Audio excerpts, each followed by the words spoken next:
Hello bachcho, so let's read the question. The question says that a ring of mass m and radius r rotates about an axis passing through its center and perpendicular to its plane with angular velocity omega.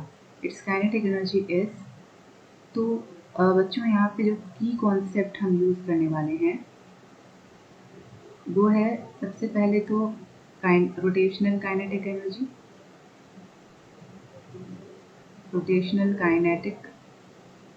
Energy जिसको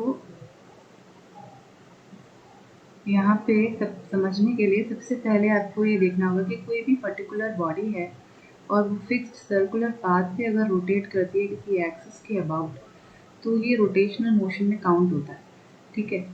और वो किस particular angular velocity से घूम रही है ये मायने रखता है।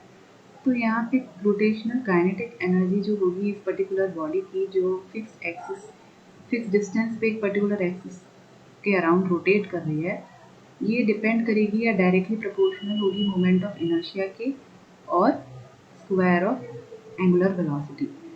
सो मोमेंट ऑफ इनर्शिया जैसे कि हम जानते हैं क्या होता है mr² इन जनरल। यहाँ पे जो केस लिया गया है ये रिंग का लिया गया है, तो रिंग के केस में जो मोमेंट ऑफ इनर्शिया होगा आई ऑफ रिंग वो होगा mr², ठीक है। और ओमेगा स्क्वायर जो है वो एंगुलर वेलोसिटी है, यानी किस पर्टिकुलर एंगुलर वेलोसिटी से कोई ऑब्जेक्ट इस एक्सिस के अबाउट रोटेट कर रहा है। तो यहाँ जो काइनेटिक एनर्जी का फॉर्मूला हम यूज़ करेंगे वो होता है हाफ आई ओमेगा स्क्वायर।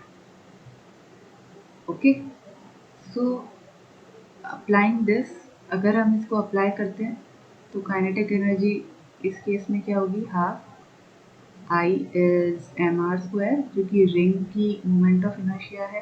देखिए जो कोई भी रिंग है अगर और इस पर्टिकुलर एक्सिस के अबाउट वो रोटेट कर रही है जो कि उसके खुद के सेंटर से पास हो रही है, ठीक है, इस तरीके से रोटेट कर रही है, इसका रेडियस यहाँ r है, तो इसका मोमेंट ऑफ इनर्शिया क्या होगा mr²,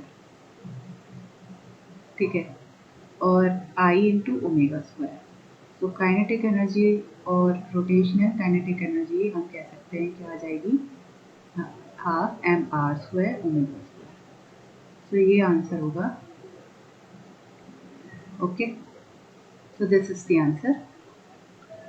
तो यहाँ option half mr² omega square correct होगा, option number A is correct. I hope you understood it well. Best of luck.